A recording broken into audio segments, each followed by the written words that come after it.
Raul helped build this organization with the understanding that the diversity of this community, as distinct as the Bogotas of the Bronx, as beautiful as the blossoms of Miami, and as unique as the breakfast tacos here in San Antonio, is your strength.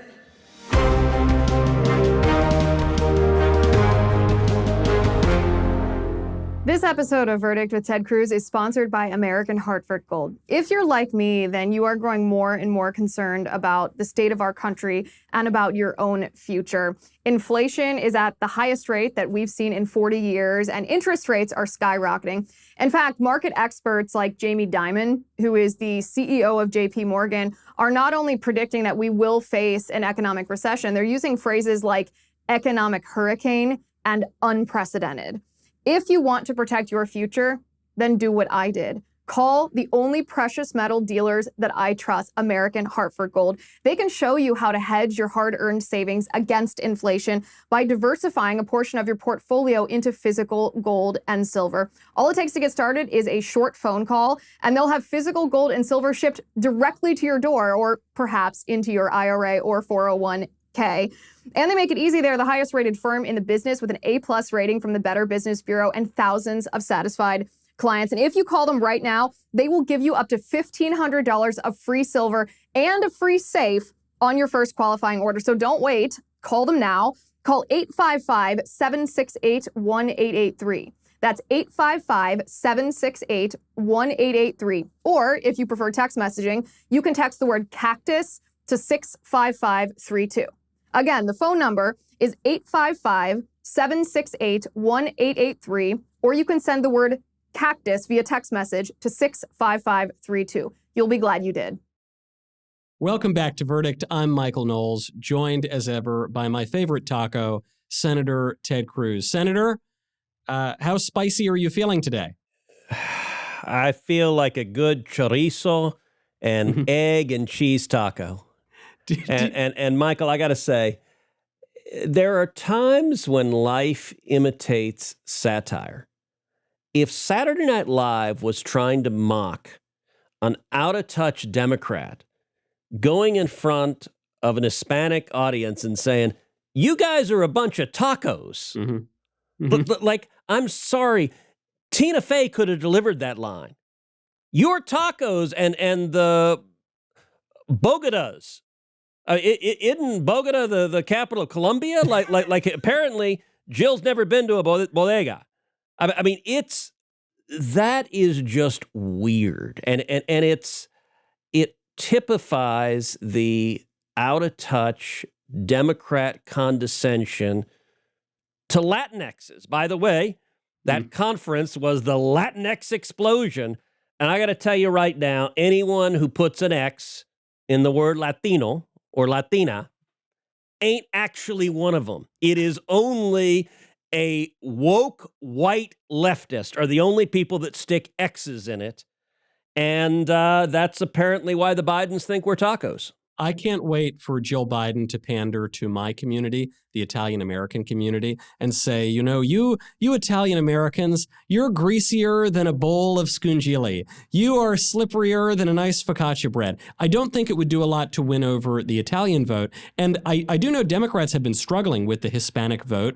Every cycle, the Republicans say, we're about to make huge inroads with the black community or the Hispanic community. But if you look at the numbers right now, it would appear that massive chunks of the Hispanic voting bloc are moving rightward right now. So do you think that the taco pandering is going to win them back? So look, Michael, in all seriousness, you, Michael Knowles, are a spicy meatball. Thank you. Thank you, sir. I may be a taco, but you are a meatball with extra zest. I've said it for years.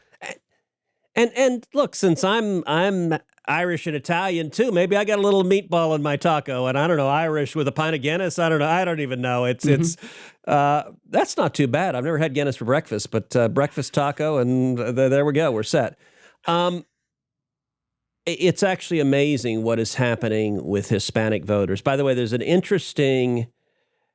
there was polling some time ago that I saw. I haven't seen it recently, but 5-10 years ago, the polling was that people who self-reference as Hispanic tend to be more conservative. People who self-reference as Latino tend to be further left. And people who self-reference as Chicano tend to be the furthest left. And it's just kind of an interesting language piece. I don't know if that still holds because that polling data is a little bit out of date. I think the people who self-identify as Latinx, they actually tend to skew white. I think they're entirely white and not.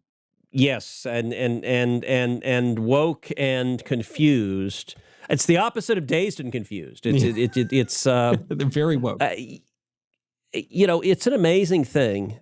The Democrats' numbers among Hispanics are plummeting. And we saw that with Mayra Flores, who was elected in Texas, special election just a couple of weeks ago. The district runs from just south of San Antonio all the way down to Brownsville, to the southern tip of Texas, literally right on the border with Mexico. That is a district that hasn't had a Republican represented since 1871. That's a long time. And I've been predicting for a long time, I think all of South Texas is going to turn red. By the way, Mayra Flores' district is the second most Hispanic congressional district in the entire United States of America. It's something like 84% Hispanic. I'm not remembering the exact number, but it's in the neighborhood of 84%. Is that a fluke or is that a bellwether for the midterms? I think it is very much a bellwether. There are two other congressional seats in South Texas that are represented by Democrats right now. I think there is a very good chance that at least two out of those three will be represented by Republicans come January, and it might be all three out of those three. And interestingly enough, those Republicans, the candidates, all three are Hispanic women. I've endorsed all of them. I'm campaigning for all of them. And throughout the Rio Grande Valley in South Texas, it has voted Democrat for over 100 years. That's how long it's been. And there's all sorts of things that are causing that. I mean, it's the out-of-touch wokeness of calling people Latinx. And by the way, who sends the First Lady to a conference called the Latinx Conference? And that taco thing, here's the amazing thing. That wasn't an ad lib. This wasn't a Joe Biden screw up because they just let him meander off and talk. She was reading from a teleprompter. Yeah. A White House staffer wrote those lines and thought, isn't this great if we call them all tacos? They'll clearly vote for us if we do that. That's a really important point because you've seen a ton of gaffes this week from Joe Biden. Biden at one point, the White House tried to cover this up, but he actually read on the teleprompter, repeat the line now. But he didn't repeat the line. He just read, repeat the line. You've seen all sorts of gaffes suggesting that he kind of forgot that he was the president at one point. And so we've come to expect that from Biden. But what you're pointing out here is, no, this is the alleged adults in the room, the people who are supposed to be the geniuses who have their finger on the pulse of the base and the electorate. They're the ones who put the taco line into the speech. Look, the Democrats look down on the American people as a whole, look down on voters as a whole, but they especially look down on minorities. I mean, remember, Joe Biden is the one who went, I think it was at the NAACP when he was vice president and said about Republicans, they're going to put you back in chains. The Democrats look at Hispanics and they think we are a bunch of ignorant, I don't even know how to describe what they think about us, but they think we have to vote Democrat. And there's no sense of wanting to earn the votes. I'll tell you, if you are an Hispanic guy in South Texas, and you work in the oil field, and you drive a pickup truck, and you go bird hunting on the weekends, Joe Biden and Kamala Harris and the Democrats want to destroy your livelihood, want to endanger your family by open borders and chaos. And you know what? You're voting Republican. And that is happening at amazing numbers. And I can't wait to see 3 Hispanic women Republicans from the Rio Grande Valley standing up to Nancy Pelosi and AOC and all these liberals who insist, hey, illegal immigration is just hunky-dory, it's just fine. The people who are living it know it's not. And I think the fact that this White House wrote this into a speech, A, sent the First Lady to this ridiculous conference, and B, wrote these condescending lines into the speech, I think it's indicative of just how badly Biden and the Democrats are doing with Hispanics nationally. And I think we're going to see a real sea change in this election. Well, it seems to me the greater fear for the White House right now is not just that they're losing Hispanics. It seems that they're losing all of the Democrats. There are these poll numbers coming out that the majority of Democrats don't want Biden to be the nominee in 2024. And even worse than losing the Democrat voters, it seems to me that the White House is losing the Democrat establishment, the Democrat media, the Democrat press. You're seeing lots of negative stories coming out about Biden in the New York Times, in the Washington Post, in all of the corporate press, kind of stoking the flames of this Democrat uprising against Biden. Is this a sign that the machine, the party and the powers that be have had it with Biden and they want a different option in 2024? Yes. And it's also, listen, I think the chances that Biden runs in 24 are minuscule. He ain't running. He's not up to the job now. He says he's running, but to be honest, any president says he's running. You say that so you're not a lame duck. So I understand why he says he's running. I don't believe for a second that he's running. He's clearly not up to the task today. I mean, this is a man who shakes hands with the empty air. This is a man who they send staffers dressed as the Easter Bunny to prevent him from wandering and getting lost. It is, I think there's no chance he's running.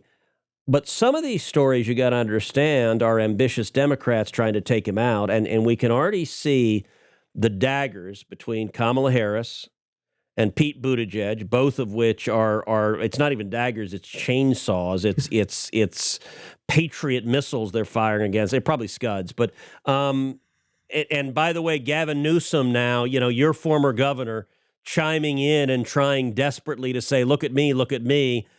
This is, and then you're going to have Elizabeth Warren riding in on a rainbow unicorn. The 24 Democratic primary has started already, and it ain't pretty. They're going to light each other up. And Biden is just a casualty of that. Newsom is buying airtime in Florida. That's kind of a weird thing to do if you're focused on rebuilding your state. It's not a weird thing to do if you want to position yourself for 2024. You mentioned our friend Hiawatha there, Ms. Warren.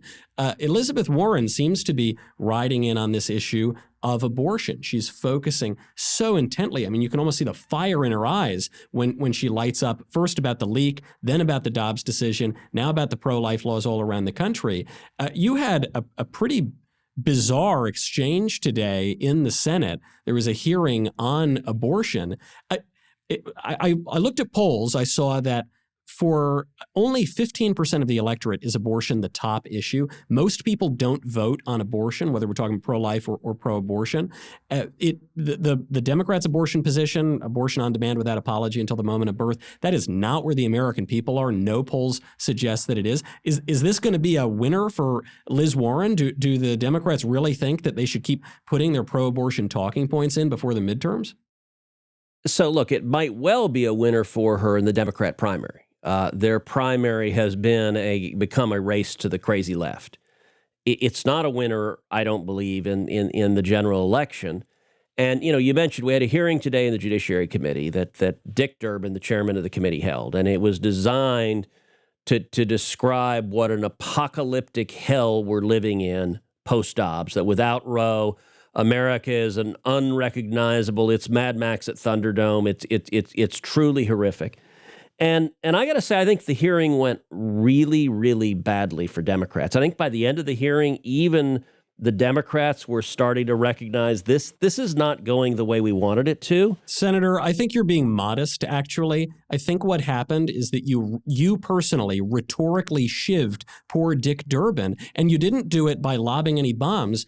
All I saw was the one clip of you talking about Dick Durbin. You just read his own words back to him. Well, I pointed out that the Democrat Party used to have room for diversity, used to have some voices of reasonableness on all sorts of issues. Look, on foreign policy, there were Scoop Jackson Democrats. There were more moderate Democrats.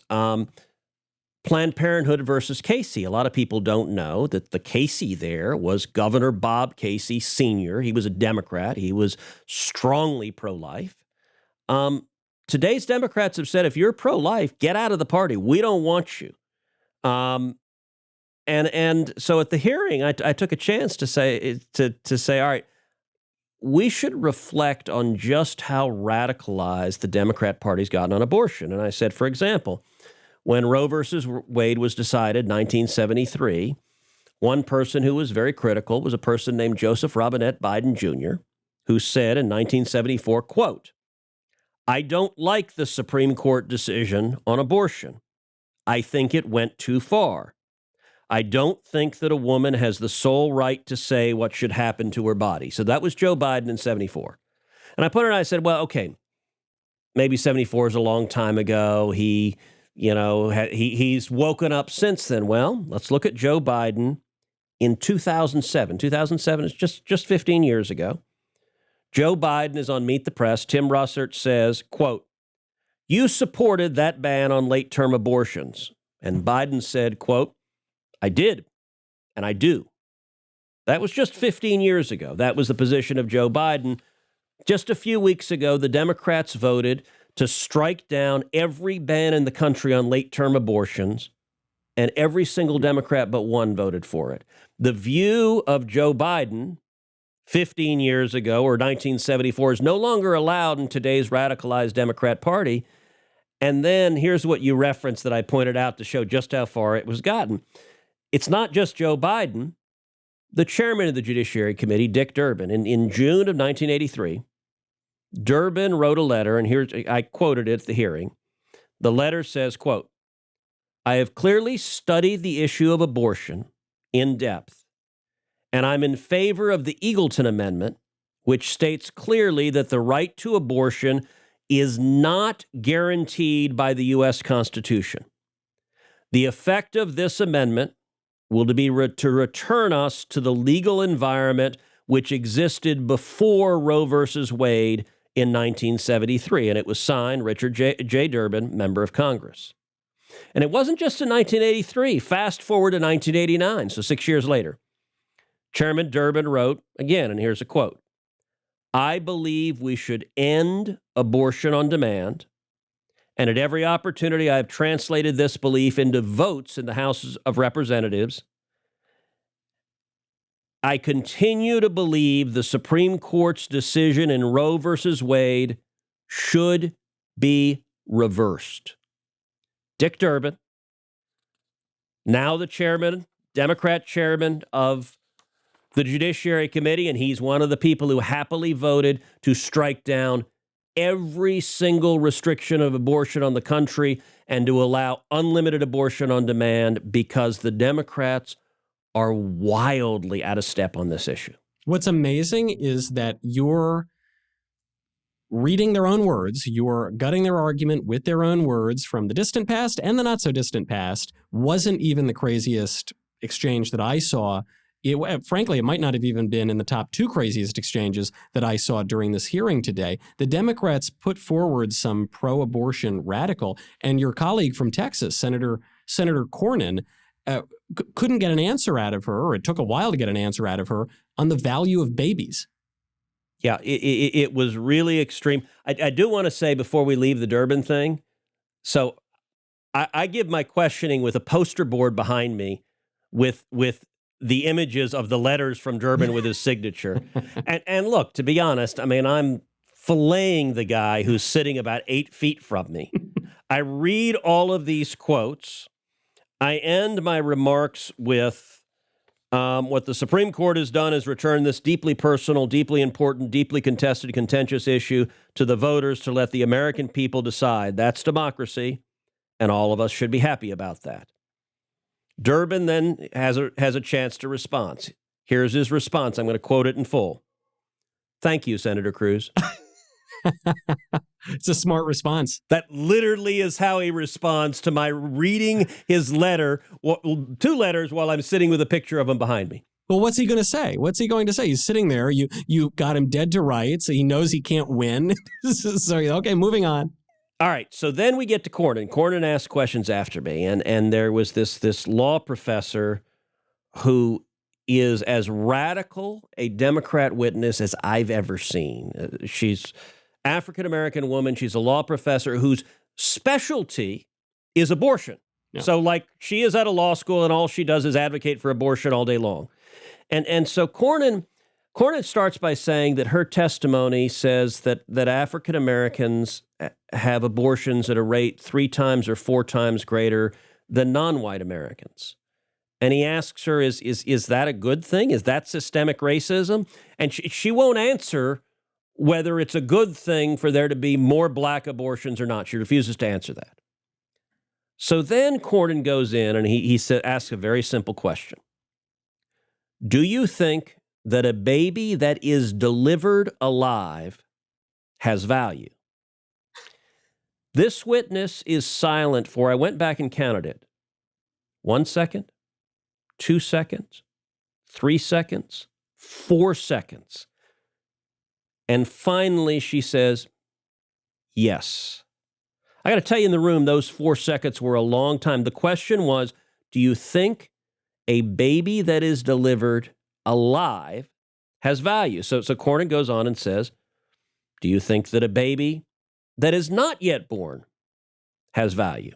I believe that a person with a capacity for pregnancy has value. They have intelligence. They have agency. Cornyn comes back. No, I'm talking about the baby. Professor Bridges. And I'm talking about the person with the capacity for pregnancy. Senator Cornyn, you're not answering the question I'm asking. Professor Bridges, with the smugness of a leftist who views all of us with condescending sneering. I'm answering a more interesting question to me. Cornyn tries again. Do you think that a baby that is not yet born, let's say the day before this mother delivers, do you think that baby has value? Her answer. I think that the person with the capacity for pregnancy has value, and they should have the ability to control what happens to their lives. Now, I got to say, even among advocates for abortion, it is stunning to have a witness who is unwilling to acknowledge that an infant in a mother's womb who is 9 months pregnant has any value whatsoever. That is not a sentence she's willing to say. Look, there are people who are pro-abortion who could say, yes, of course the child has value, but I value the mother's liberty interest more. I understand that position. That's not what she said. She's unwilling to articulate, to acknowledge one iota of value in the child, and it took her 4 seconds to acknowledge that even a baby that's been born has value. Well, she wouldn't even acknowledge the question. I mean, to me, that's even almost crazier. That it would be like asking, hey, Michael, do you think that babies have value? And I'll say, I think the 1998 New York Yankees have value. You say, okay, sure, that's fine, but that's not what I'm asking you. And did you notice a really weird tick? So this whole questioning with Cornyn occurred after I had asked my questions.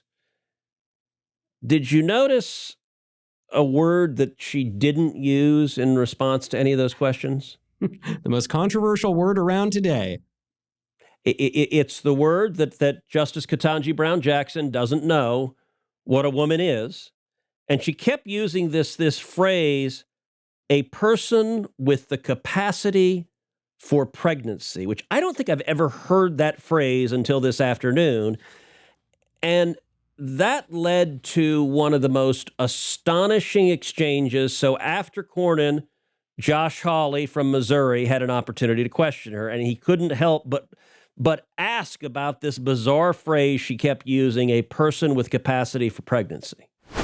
You've referred to people with a capacity for pregnancy. Would that be women? Many women, cis women, have the capacity for pregnancy. Many cis women do not have the capacity for pregnancy. There are also trans men who are capable of pregnancy, as well as non-binary people who are capable of pregnancy. So this isn't really a women's rights issue. We can recognize that this impacts women while also recognizing that it impacts other groups. Those things are not mutually exclusive, Senator Hawley. Oh, so your view is that the core of this right then is about what? So I want to recognize that your line of questioning is transphobic, and it opens up trans people to violence by not recognizing that. Wow, you're saying that I'm opening up people to violence by asking whether or not women are the folks who can have pregnancies? So I want to note that 1 out of 5 transgender persons have attempted suicide. So I think it's important because of my line of questioning? So we can't talk about it? Because denying that trans people exist and pretending not to know that they exist I'm is denying that dangerous. trans people exist by asking you if you're talking about women having pregnancies? Do you believe that men can get pregnant? No, I don't think women can get So you are pregnant. denying that trans people exist? And that leads to violence? Is this how you run your classroom? Are students allowed to question you? Absolutely. Or are they also treated like this, where No, they're they're told allowed that to they're question. opening up people to violence? We have a good by time in my questioning? class. You should join. Oh, I bet. You might learn a lot. Wow, I would learn a lot. I've learned a lot I just in this know, exchange. absolutely. Extraordinary. That is a truly extraordinary exchange, Senator. How did your colleague, Mr. Hawley, keep his cool? It is amazing. Look, I got to say, I've served in the Senate 10 years. I've seen lots of witnesses in front of lots of committees. Number one, I have never seen a witness as moonbat bizarre out there as this witness. And I've also never seen a witness as contemptuous of a senator asking her a question in a Senate hearing as that professor was. And it's the contempt of the hard left. It's the same contempt of the White House staffer that said to Jill Biden, call Hispanics tacos. It's if you don't agree with what we demand, it is sneering condescension. You're opening up for violence. After that exchange, I pulled Josh aside on the Senate floor, and I was like, holy crap, what an exchange. And I actually confessed, I said, you know, my team had written a line of questioning similar to this because she used in her written testimony also the phrase person with capacity for pregnancy. And I decided to focus on the Durbin and Biden stuff as well, just to show how radical the Democrats were rather than going after the witness in particular. But when Hawley did that and she came back sneering, I actually asked him, I said, how on earth did you keep your cool? I thought Josh did a very nice job of staying calm. I'll confess, I do not think I would have remained that calm to that. He was amused, and I particularly like, you know, I bet I would learn a lot in your class. Like, this is her students. I mean, you're literally, if you believe that women get pregnant, apparently that statement is inciting to violence. That's just, that is a clip every voter in America should watch the day before Election Day. I'll tell you an exchange I had with another Democrat senator on the Judiciary Committee, I don't know, maybe a year ago, where he referred to birthing people. And I pulled him aside and I said, birthing people?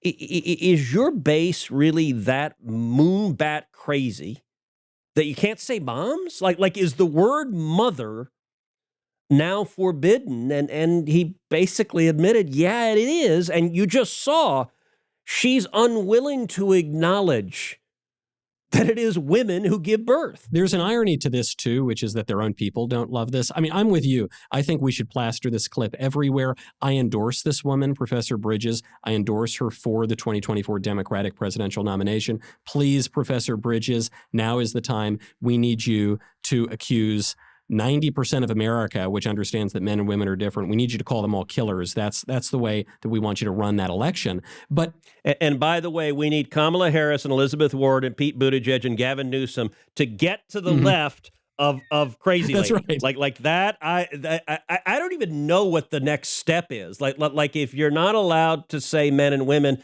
Transhumanism might be the next thing. Is speciesism? I don't know. That I don't want to give them ideas. But there's this irony here, which you mention that the Democratic senators, for goodness sakes, but certainly these professors are using all these phrases: birthing people, persons with the capacity to become pregnant, just erasing women entirely from public life.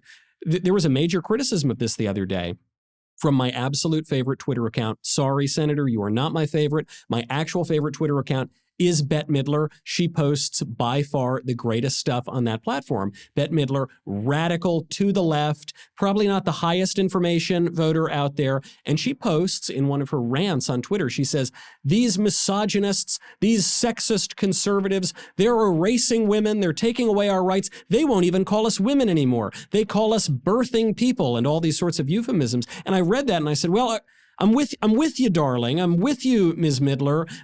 We're not the ones using the phrase birthing people. and the funny thing is that exchange, I saw that tweet, the left lit her on fire. Yeah. And she, look, it is obviously, yes, I believe women exist. That didn't used to be a radical statement. And so the phrase is, look, you actually skipped over the phrase she used. She referred to, they won't call us women, they call us people with vaginas. Yeah. I gotta say, that's an obnoxious, like, it really is reducing women to genitalia. And that's the modern left. And even Bette Midler recognizes this is horrible. And so the woke left immediately says, Bette Midler, you're not woke enough. I will say, by the way, as obnoxious as Bette Midler can be on Twitter, she is one heck of a singer. Have you seen the movie For the Boys? I haven't, no. Oh, it's a fabulous movie with James Caan, who we just lost. Yeah. And they're a husband, wife who are singing, and they sing for the troops, and it starts in the 50s and goes through Vietnam. It starts in the 40s, actually, goes through Vietnam, and they age, and it's a fabulous show. But the songs, I may not be a fan of her politics generally, but that woman can sing. Well, speaking of left-wing singers who are taking issue with this, did you see the Macie Gray interview flip-flop on this specific issue on transgenderism? I have no idea who that person is. She did that song, I try to say goodbye, and how much of this song am I going to have to get through before you? I have no idea who that person is. Well, then I will spare you the rest of the one Macie Gray song I know. Macie Gray was this singer. She still is. She's still around. She was a popular singer in the late 90s, early 2000s. She's kind of making a comeback now. She's got some new album coming out. And so she goes on an interview on Piers Morgan's show, and she acknowledges, she says, look, I know this isn't politically correct right now. I know I might irritate some people, but I'm a woman. It matters to me to be a woman, and I don't think that men who call themselves women, I don't think they're really women. I don't think if you get a surgery that magically makes you a woman. I am woman, hear me roar. Really basic point. Everybody would have agreed with this 5 minutes ago.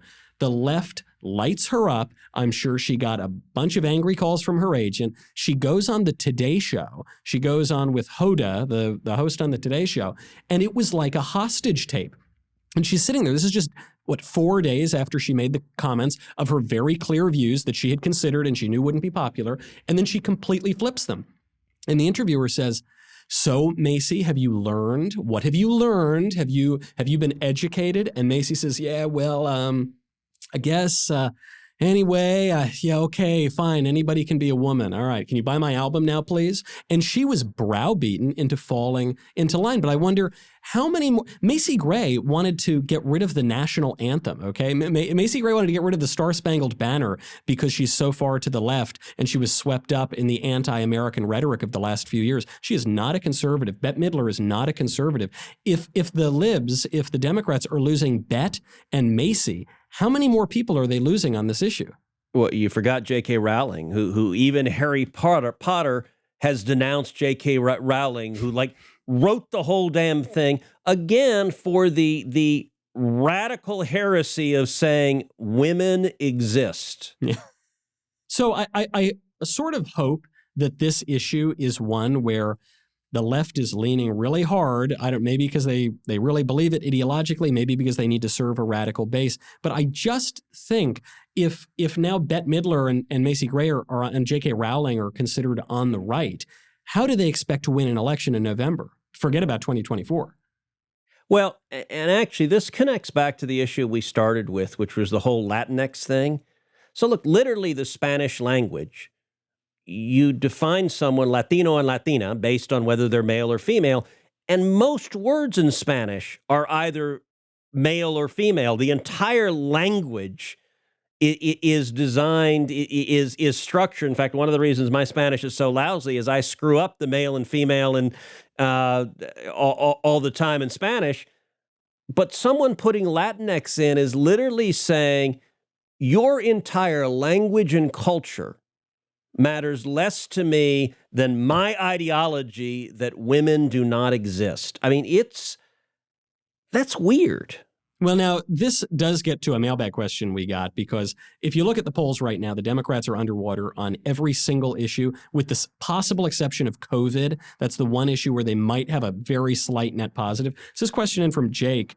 Rochelle Walensky, CDC director, and Joe Biden are already sounding the alarm on a new round of COVID. In your estimation, Senator, are the Democrats planning to lock down again before the midterms? I doubt they'll go so far as to lock down, but I do think the Democrats desperately want a COVID scare. They want masks. I think they view that as one of the few issues that can rescue them. I'll be surprised if they go so far as to try lockdowns again, but I do think some good old-fashioned fear-mongering. We're definitely, we saw that on monkeypox where the White House was trying to lean in on that. They're really eager for some health threat to distract from the train wreck that is their policy failures. This question from our CACTUS, our very own CACTUS. This comes from the Verdict Plus community. She says, some conservatives handle a banning by sticking to their guns, like the Babylon Bee, who you just referenced, while others will follow along with Twitter rules so that they can maintain their platform and continue to call out Twitter's hypocrisy. If one of our friends from Verdict were in this situation, what would they do? Senator? Awfully good question. I will say the last podcast we did, we talked about Jordan Peterson being banned from Twitter. We talked about Dave Rubin being banned from Twitter. I've spoken out against both of those. As it so happened, last night, I had dinner with Jordan Peterson, and I asked him, and he's still banned. And Jordan said, look, I will not take down the tweet, no matter what. And I did marvel over dinner. I said, at least so far, Twitter hasn't banned me. They may try, but they haven't yet. And so we'll cross that bridge when we come to it, but I'm not sure how eager they are to do it. But we'll see. I think there will come a time when they try to ban me, but they haven't done it yet. I do think your prudence is also important. You know, we're called to be innocent as doves and wise as serpents. And so you do want to be able to live to fight another day. You don't want to do something that's wrong or immoral or break your principles, but you want to be able to live to fight another day. So one tangible way that you can do this, one real practical way to do it, is when you look at why Jordan was banned. He was banned because he referred to the actress Ellen Page as Ellen Page, and he called her she instead of he, or by the male name that she has now assumed because she's saying that she's a man. And they said that this is misgendering her, which is ironic because he was just gendering her. The only people misgendering her are the people who are suggesting that she's not a young lady who we've seen in a bunch of movies for years and years now. So how does one deal with this? You know, this is the same reason Dave was banned, is because he just posted what Jordan posted and then they took him down too. How do you get around this? I don't think that you should cave and squish and call Ellen Elliott and him and, go along with the Twitter rules. But does this mean that therefore you need to just go full steam ahead, kamikaze and nuke your account? I'm not sure that you have to. I mean, I think there are ways around this. Yeah. One way to do it is you write ELL and put a couple of asterisks afterward, or you say, Ellen Ye age pay, or, she who must not be named or something. And you can call attention to this insane rule that effectively bans all disagreement with transgenderism. But you're still in the game. You're still there to fight another day. Question from Ray. This is something I actually had meant to get to, and we didn't get to it yet.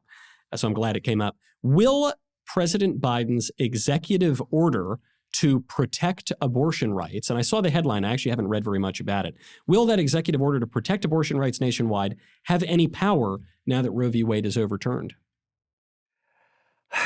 I don't know is the short answer. The executive order, there wasn't a whole lot of detail in it. So we'll see what the administration tries to do. I will say one of the interesting things in the wake of the Dobbs decision is the radical left has gotten mad with the Biden White House for not being like super extreme and like I don't even know what they're supposed to do, but turning every post office in America into a mobile abortion hospital. And we saw the White House actually put out a statement blasting the far left as out of touch with America. It was really quite remarkable. I do hope whoever wrote that statement watched the hearing today that Durbin and the Democrats put on, because they're, those Democrat witnesses were as woke as you can get. Yeah, something tells me that it wouldn't play very well with nice little old grandmothers, going to the post office, ready to go vote, and it turns out they've turned the post office into an abortion mill, or the national parks, or anything else like that. Final question, very important one from Adam in our Verdict Plus community.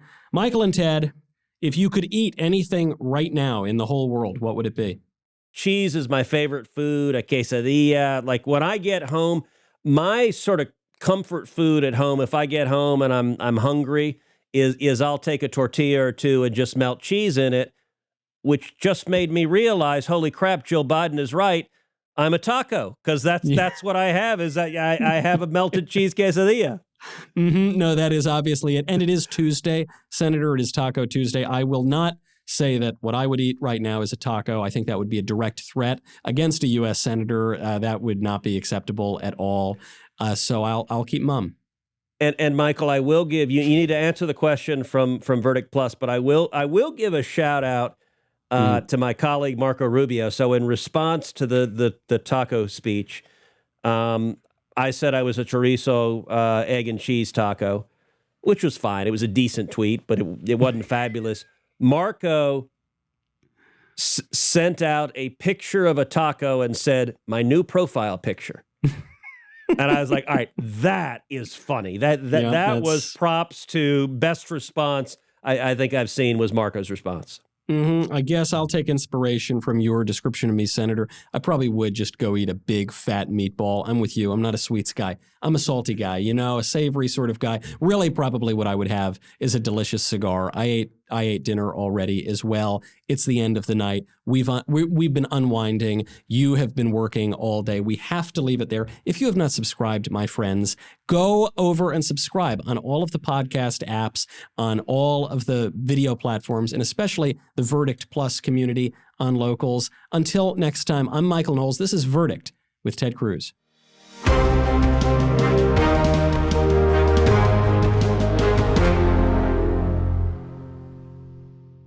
This episode of Verdict with Ted Cruz is being brought to you by Jobs, Freedom, and Security PAC, a political action committee dedicated to supporting conservative causes, organizations, and candidates across the country. In 2022, Jobs, Freedom, and Security PAC plans to donate to conservative candidates running for Congress and help the Republican Party across the nation.